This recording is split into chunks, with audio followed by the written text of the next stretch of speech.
Hello and welcome to the Honest Not Perfect podcast. My name is Suzanne Ellingham and I'm the director of Source Events, the platform that helps connect retailers, brands and wholesalers to manufacturers and makers globally.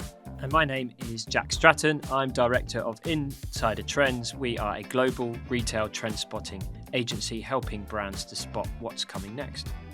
So, thank you everyone for joining us for our episode of Honest Not Perfect. Today we are joined by Amer and Sara Allbright, and the question we're going to be talking about is managing competing priorities.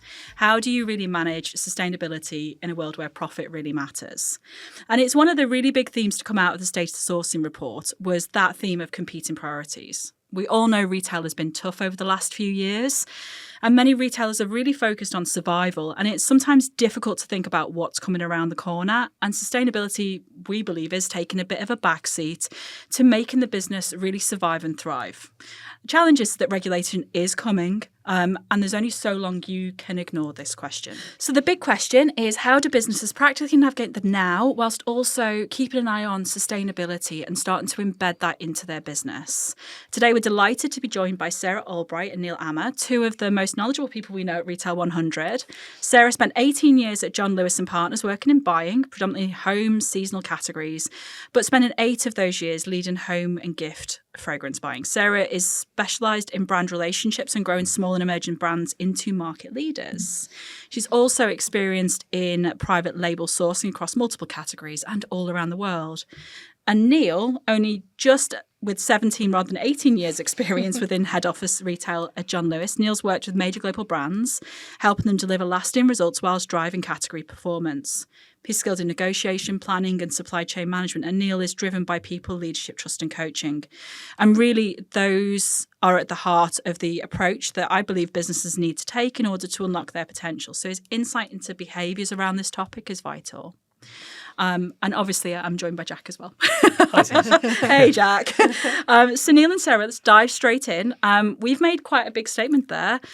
Businesses are putting sustainability to the side. Do you think that's really happening? I can answer that question in 2 ways, I think. I don't think it's really happening, but I think there's a reason why the focus isn't there. So I think businesses are focused on sustainability, but as a profit-led business, your customer or legislation is going to drive you to do something. And whilst customers aren't necessarily potentially driving the sustainability conversation, I wonder if that's what's stopping probably big retailers jumping into that area and taking it a bit more seriously. I think maybe at a more micro level, sustainability is at the forefront of any buying and merchandising team. I believe that to be true. But when you're trading a season and suddenly profit becomes the priority, well, it's always the priority, but maybe towards the end of the season, it becomes a bigger priority than it does at the start.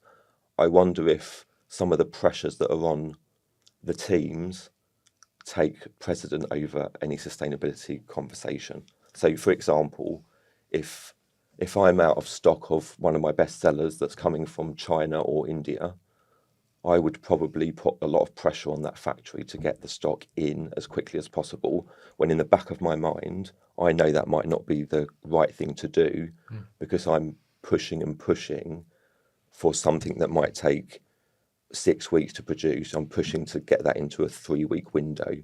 And some of the activities that might go on behind the scenes to do that probably aren't the activities that we all kind of signed up and set out to do. So it's about having that conversation and trying to navigate how you do that in the best way that maybe might not impact the employees or the quality of that production. Yeah, it's quite an honest answer, I think, actually, because I think when you need stock through the doors as quickly as possible, you know that there is a trade-off of people are going to have to work overtime. Maybe there's corners that are cut that we wouldn't necessarily usually encourage, but the need is to hit those sales targets at the end of the month or the quarter. Yeah, absolutely. And the pressure is real.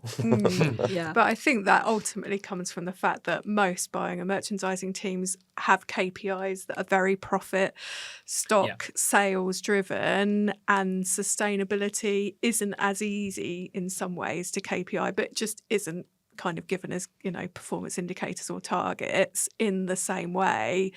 And almost it's not being put to the side. It always has been slightly on the side of everything, because you would never, on a Monday when you did all your trade reporting, there was no one stood there saying, why is this behind last year in relation to something sustainable? So I think it even comes down to some of the personal values of whoever's driving that team in that business to kind of hold on to some of those core values when you're not actually reporting against something. So finding a way of kind of making a reporting on something sustainable as equal in value as to reporting on your sales and profit, I think would get focus more so from busy teams. Yeah. Do you think it's a matter of, when you mentioned sustainability on the side, what I'm wondering is it more of a nice to have? And I think what you've just said there is quite interesting. It comes down to the values of the person who's doing the buying. And sustainability's always been a really difficult one to KPI because there is no standard, or I don't know if there is a standard that people pay attention to, or there's a lack of legislation outside of some of the health and safety guidance on products. I mean, where would those KPIs come from? I think that's probably why they don't exist, in all honesty. And I think that's why, as a topic, it does come back to purpose and values. I think that sometimes in smaller businesses where it might be more prevalent, because especially newer ones, if they've been set up from the start with a purpose around sustainability at their core, that's just the way that business works. I think in older businesses, bigger businesses, that can take a lot longer to change or adopt new things. That's where it's there, but it's not the core of their business. They kind of feel like they need to do it, or it should be there. But I think for a lot of businesses, they still don't understand why it's there, maybe, and the kind of how to manage it. In old fashioned, you kind of could say it is an old fashioned, structure, having KPIs. Is that outdated in some ways as well? So you wouldn't need to worry about KPI and sustainability if it was just about living up to your purpose and values as a business. And I guess as the individual, to take this example, like you knew that John Lewis making that decision about how you're sourcing that missing item, it's about that KPI.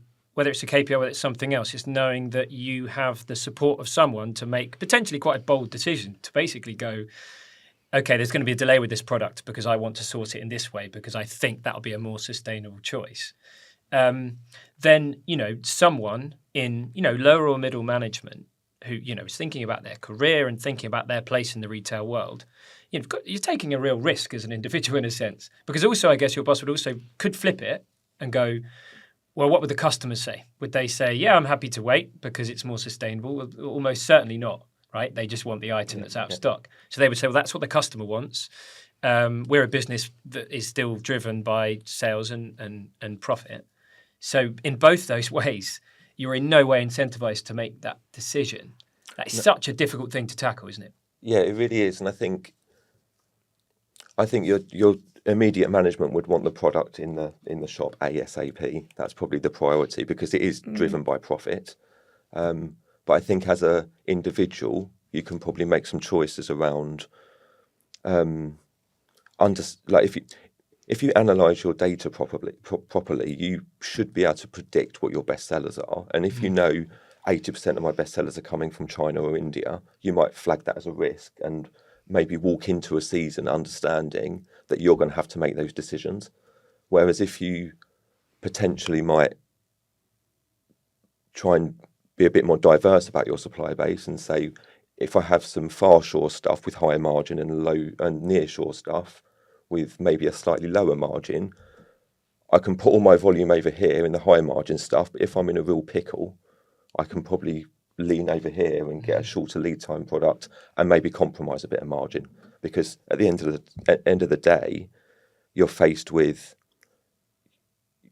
you're not selling a higher margin product, or you could be selling something of a slightly lower margin product, and that's always the better choice. Yeah, and I think that issue around blended margin is one of the issues that when we start talking to people is something they don't necessarily consider unless they're in a really large business like a John Lewis or like a big multiple. It's like that we supply this product comes from this region, that's the only place we get it. Whereas actually understanding that do your volume from this region, this is where your profit margin is going to come from. But let's just have a backup in like Turkey or Portugal or Spain where we can order a smaller run. It's going to cost us a bit more, but we know the values and we can keep the integrity of some of the things we care about in terms of sustainability.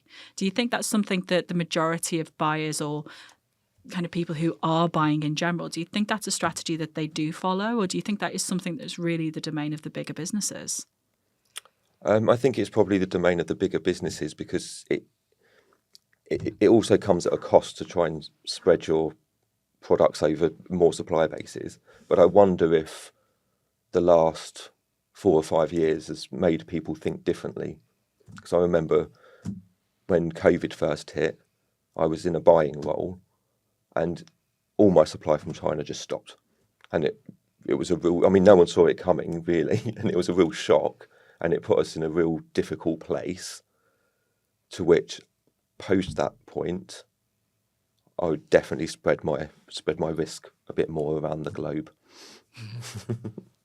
But I think part of some of these issues, kind of the managing risk, the kind of being sustainable, also comes down to time and workloads and kind of how people are being pushed to do more with less people. So I think with a lot of these things, the will and the kind of understanding of them is there. People know they should be doing them, but then they're stuck in the melee of everyday trading. And especially when everyday trading at the moment is more challenging, is more up and down, it's always there in the side, but actually are people getting genuine quality time to spend on looking at diversifying their sourcing, making it sustainable? I think probably for most buyers and merchandisers, there'll be a real tension, especially if it's something in their own personal core values, about how much of the day they have they actually spend on some of this important stuff. I mean, most buyers and merchandisers will probably say I don't actually spend much of my day doing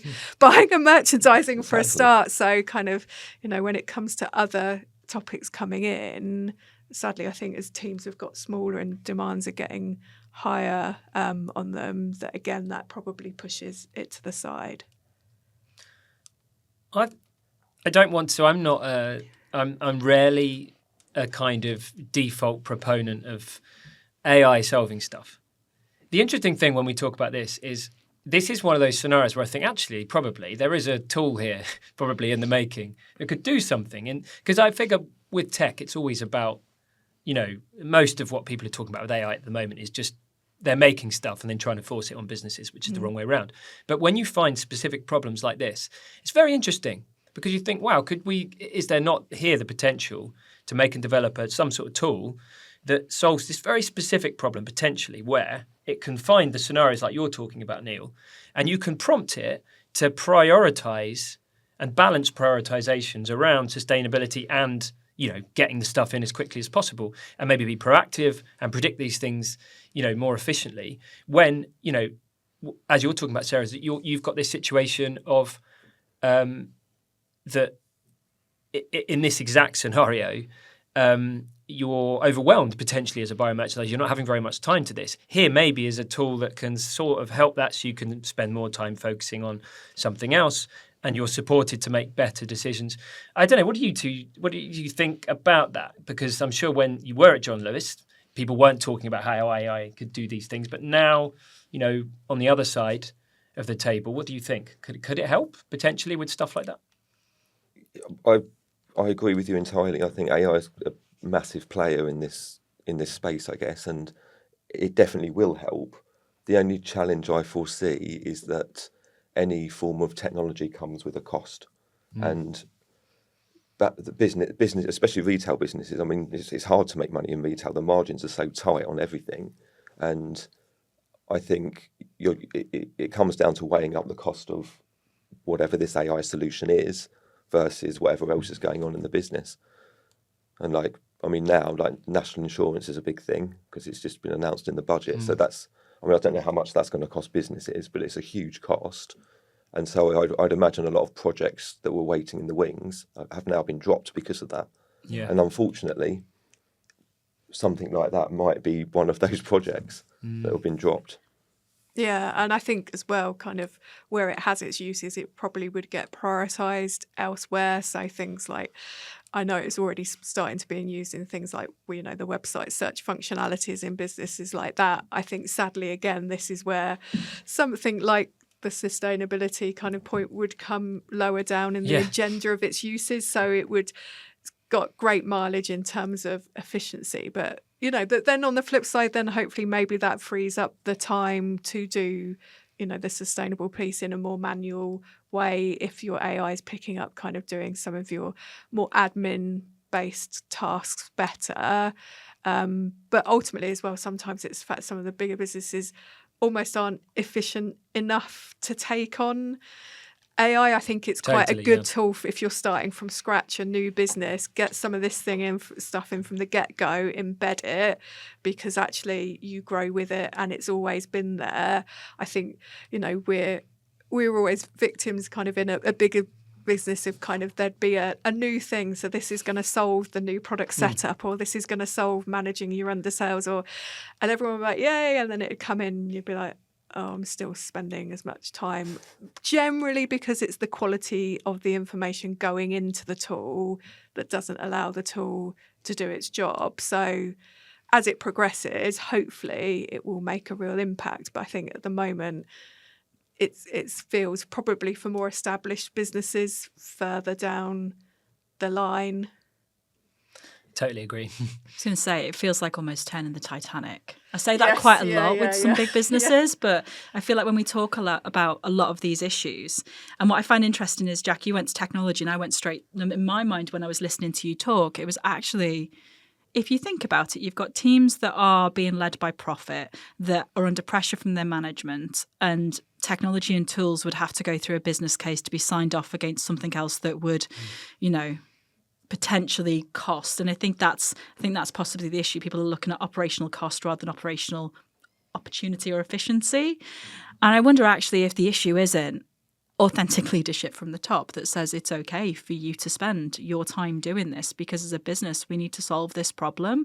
Right, and I need you to be less looking at the day-to-day, but please, you need to start looking at the future as well.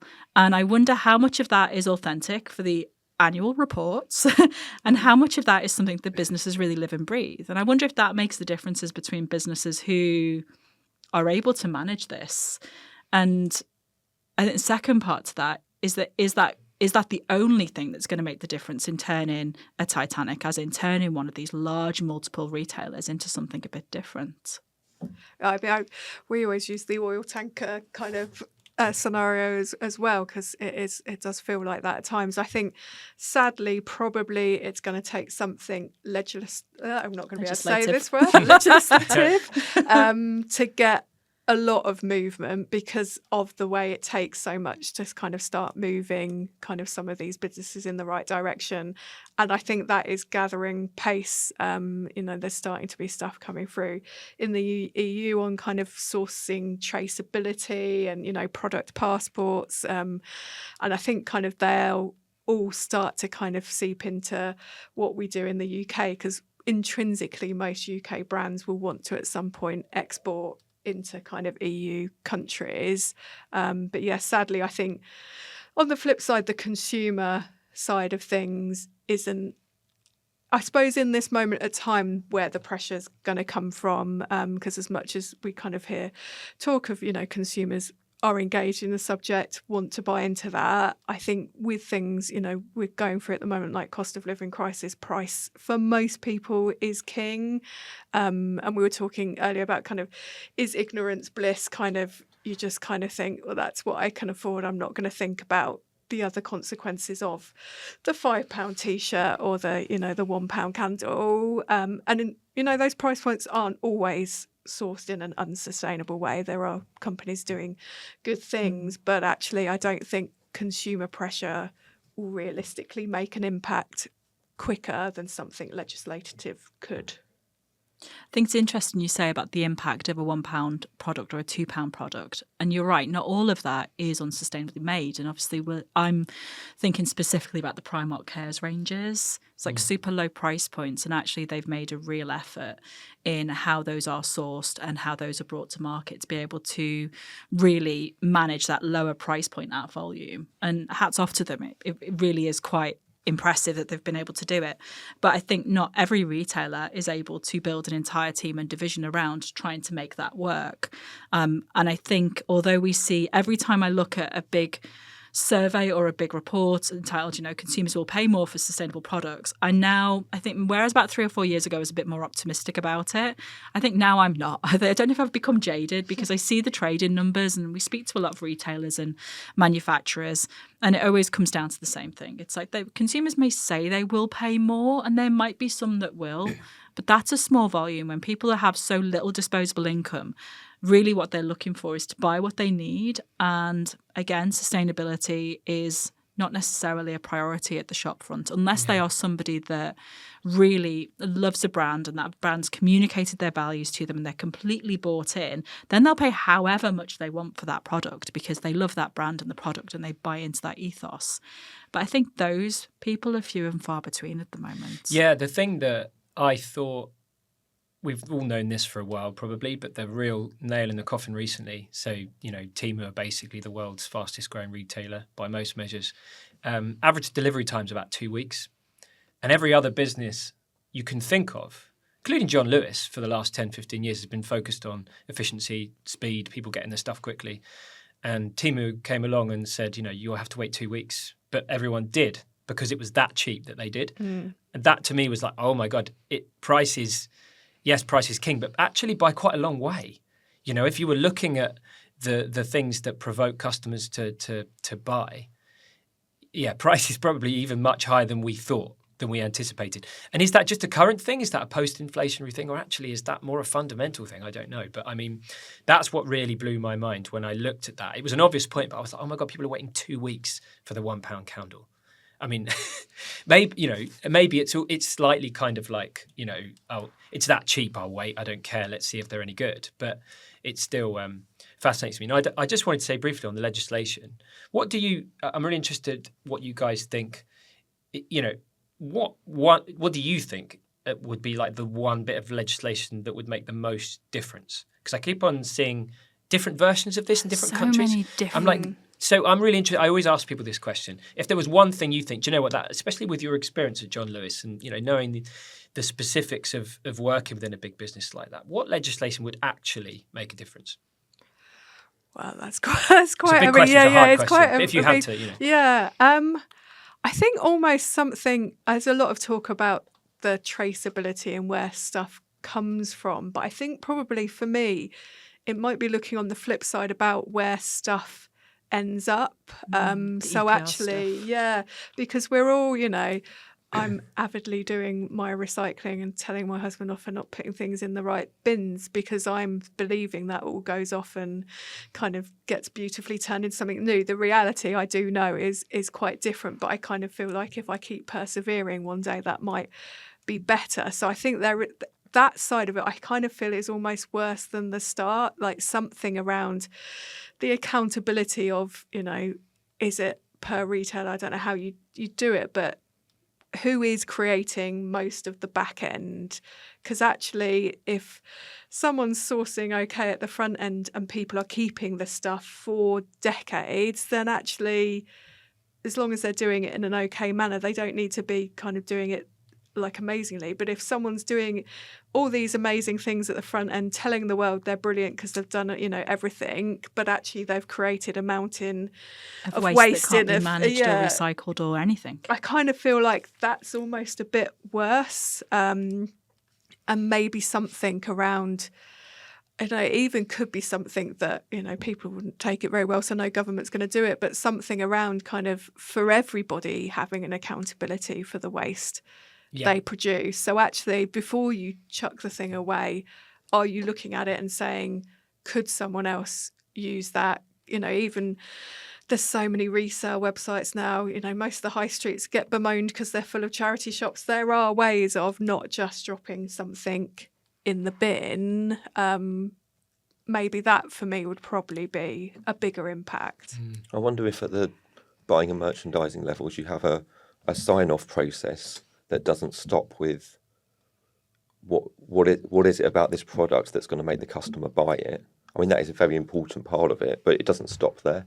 It stops when what happens after that customer's finished with that product, what happens to it. Because I think if there was a bit more focus on that, you're starting from a different place. You know what I mean? If you're designing a product from scratch, you're starting from a different place because the end point isn't on the shelf. The end point is what happens to it at the end of its life. Yeah. Which I think should be a bigger focus. Yeah. If it was that, I've had so many different iterations of this, but I suppose some version of a carbon tax that's very complex maybe feeds into that a bit, because if there's some kind of link from the footprint of a product and the business and people within the business have some accountability for that, then that would influence the kind of long term of it. I really like what you both said, because I think in an odd way it's if you can influence the end of a product's life, then you innately are going to influence the quality of the product and how it's made, which is ultimately it. That's what it's all about. Yeah, and the end life still feels like people are doing quite a lot of knee-jerk things. So, everyone's kind of talking circular economies and there are all these kind of take-back schemes. But I think they've all started to turn into sort of spend stretches. So bring it back and we'll give you a voucher. Yeah.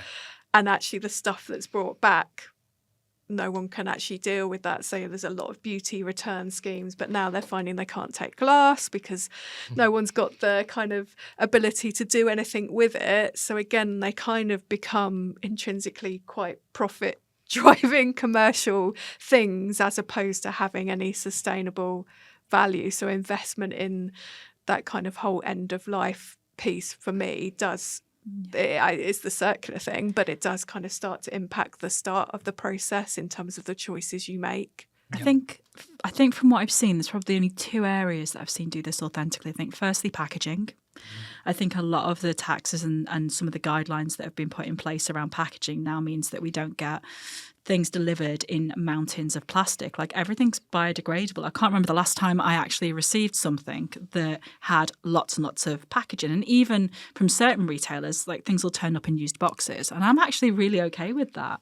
So I think packaging is one area where I think we've seen real success with that in the last few years. And I feel that's really moving in the right direction. Yeah. And I think if you can solve or at least get somewhere down the way of solving a problem like packaging, which is such a disposable thing, then I've got to hope that you can do that in other product areas. And I think the only other product area that I've seen do this authentically is electricals, weirdly. So now, I think we were talking to the head of sustainability at AO a few years ago, and their take-back scheme is actually really good. And they've been doing it for years and years and years because they know that somebody will buy a washing machine from them and 5 or 6 years later, they'll come and take it back and they'll replace it, and then they will dispose of it properly or even fix it and repair it and resell. And I think that's probably the only model that I've seen deal with that extended producer responsibility correctly. I think everybody else, when we look at fashion, the answer's been seen through resale or through kind of textile recycling. There's some really interesting business models popping up though now around that. But I think outside of large electricals, I don't really think there's any other categories that have managed it in an authentic way where they've sold a product to the customer with the understanding that when you're finished with it, come back to us. We'll take it. We'll dispose of it. And I don't even think I get a voucher either. And I think I'm kind of okay because it's solving a problem for me. And I don't know how long it will take for other categories of retail to get to that stage. I suppose I kind of almost, the cynic in me kind of feels like those things happen because, like you say, they've solved problems. They've not necessarily been driven by a core purpose or value around sustainability. So the packaging thing is actually people just get annoyed by having to deal with excess packaging or, when stuff used to come in polystyrene. That is just the worst stuff, not in terms of it's horribly sustainably, but when you try and break it down to put it in your bin, you've turned into a human snow globe. And I think it was stuff like that kind of then people within the world of social media would get irritated about and brands would be getting noise about. And likewise, kind of with the large appliances, you can't hide that away as easily, the great big lumps of metal and stuff. So it's pushed more the convenience element. And I think when, it's smaller products, things that are a bit more legible, you don't get that noise around them. And again, it sadly is the push to be more sustainable comes from different angles where it has been achieved versus that being the origin of why you do it. So yeah, again, it kind of, I always come back to kind of purpose and value, because that's the businesses where I do really see it in the core of them, and from the start. They don't just start doing something because it is intrinsically the way they work. I mean, do you think in terms of building truly sustainable retailers, do you think there's hope for the larger businesses to be able to move in that direction? Or do you think the only people who will really get it right are those brands that are starting out now who can build it from scratch? I think there is hope. I do. It's going to take a lot to change, like, turning the oil tanker, for example. I think it's just going to have to be a prioritisation of budgets, isn't it, essentially? I mean, that's the thing. And leadership priorities to allow them to do that. Yeah. And I think, if you've got an amazing brand starting from scratch, as Sarah's alluded to, you already set out on the journey of brilliant product. My purpose is all around sustainability and, a few other things. And your business is set up with that budget structure. So you keep going, and it's a bit easier to do because, or maybe you're not, when things get a bit tough, you're going to prioritise sustainability over everything else because that's your purpose. I think in larger retailers that haven't been built in that way, they're going to have to just reprioritise, and it's going to cost money. I think that's the thing that's probably stopping it going forward now, is because it is a budget constraint. But I think I go back to either the things that are going to change big retail are an absolute drive and demand from customers, or a change in legislation. Yeah. And there's sort of a lot of people are starting to say this more, and it's the most obvious fundamental point to make, but people should be making it more, is that I'll give a real world example, and it's unfair to pick on them, but M&S are doing brilliantly. M&S will do a big announcement about a focus on sustainability. 2 weeks later, they'll do a big announcement about how profits, fantastic, sales have grown XYZ across fashion and everything else. And, anyone with any kind of basic grasp of what's happening in the world knows those two things don't go hand in hand. And any conversations we have are meaningless if that attitude continues endlessly. You can't be obsessive about sustainability and obsessive about, as a big company, about profit. And we can't do it. And we have to be frank about that. So, whether it's slower growth, people talk about degrowth and all these different things, but they are things that smaller, funky businesses talk about. Somehow bigger businesses, and it comes at a board level, right? It's probably either top or bottom. Customers have to change, or at a board level, people on boards are going to have to genuinely say, do you know what? We're okay with our profits going down if you can show us that we're making genuine strides in sustainability. I never see, I can't think of that ever coming from board level.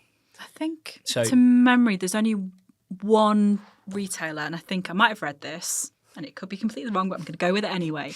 I remember reading about Gucci, and they've actually managed to turn their profits around by making less product. And they started this about 5 or 6 years ago. They just decided to make less and charge more. And because they were a luxury brand, they could do it. Yeah, that's a really good point. It can happen in like proper high luxury in a really interesting way. Yeah, you're right, because, in that kind of scarcity model, you can just, Bottega Veneta will add €1,000 each year to the price from nowhere of a bag because they can and make Again, less. I mean, so it's an interesting point. Controversially, I'm not entirely sure the product quality on some of those products is fantastic, but it comes down to brand value, doesn't it? Yeah, It's it like, does. will people pay the price for it? Will they wait for it? I mean, they'll wait 2 weeks for a £10 candle. Will they wait 2 weeks for a John Lewis beautiful kind of £40 candle? Well, apparently not. So I think it's that brand value, I think, that'll drive it. And I think at some stage there has to be a change within some larger retailers that they just need to stop making so much stuff. Yeah. But they have to balance that with profit. But if you're making less, it means you're probably investing in your sustainability and your processes. That's a strategic decision you've made. You KPI all your teams downwards on it, and you try to manage your business in that way. But it has to be, I feel like, a really conscious choice of we just need to make less. Yeah. I think as well, kind of going through the courage of your convictions, those conversations I think happen a lot. And then it's all planned out and everyone's ready for it. And then things get a bit tough. All of a sudden and you have a bad sales month. Yeah, and everyone reverts to type. So I think probably in the more immediate term, bigger retailers, bigger businesses, probably their opportunity is to kind of do that maybe slower so that it doesn't feel kind of so boom or bust and kind of it gets cancelled, but use their voice, their size, their scale to support the smaller businesses, the startups that are doing it really well, and help grow those businesses so it intrinsically becomes part of their business that they're supporting and working with those that can do it well already. And then actually kind of they're almost offsetting and it's being slightly bluntly commercial about it again, but actually I think in some categories especially there is no one with a point of view on sustainability with brands, you know, that you could use it. You could use your brands mix to I suppose change the supplier mix, rely on them to do your sustainability whilst you're sorting out your own issues in your sourcing operations in your general business. I'm giving away kind of big secrets that we might normally charge for, but I just see it as something as a big retailer you could do that's a bit less kind of, no one's going to be able to tell, you know, the shareholders they're not getting their dividends this year, but actually starting to use your mix, because, you know, that's ultimately what buying and merchandising is doing. It's about selecting assortment and selecting a range that's managing a mix. You know, not every product comes in at exactly the same margin. So if you keep some of the higher margin, more profitable stuff and start bringing some things in that are more of a profit compromise, over time, as they get bigger, they will become more profitable as they grow scale. Yeah. And at the same time, you're then leveraging down your older, higher profit, kind of less sustainable stuff. And I think that's for me is almost some of the art of buying and merchandising, that's potentially might be easier for bigger retailers because it's still with the focus of the profit piece, but with a commercial opportunity. And that's kind of always, I think the compromise as a buyer we'd always have to sell in terms of if we were bringing something in that was probably lower margin because it was better in a sustainable manner, would be that we've managed this within the mix of products. And I think that goes hand in hand with going back to the conversation around buying less stuff. I mean, in my days of buying, like we took our team, or me and Sarah actually took our teams on journeys around buying less stuff because you want less SKUs, you want less volume of the SKUs, or just the right amount of volume of the SKUs to make your assortment profitable. So I think that those conversations are happening, but they're not coming from a sustainability viewpoint, they're coming from an efficiency viewpoint. But it does dovetail into the sustainability conversation. Yeah. I feel like the elephant in that conversation is we're not talking about the waste of things that remain unsold. So it's almost buy less but buy better. Yes, and you have to do that with data-driven decisions. Like you need to know your data. Yeah. Do you think most buyers and retailers, this probably could be a whole different conversation on its own, we often talk about a little bit of a talent drain that's happened in the last 5 or 6 years, 5-10 years in buying, where there's not that layer of necessarily mentors within retail now who can help people coming into buying and merchandising as a career to really understand how to do that.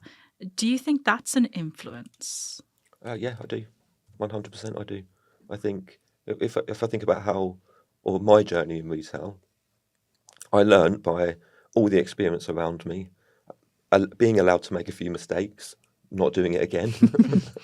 And that's how you learn and how you kind of refine your skill, I guess. But I think now there's a lot of people working at home, a lot of people not seeing what other people are doing, and a lot less experience in the industry, I think, because teams are getting smaller. Yeah. So I do think that's an issue, yeah.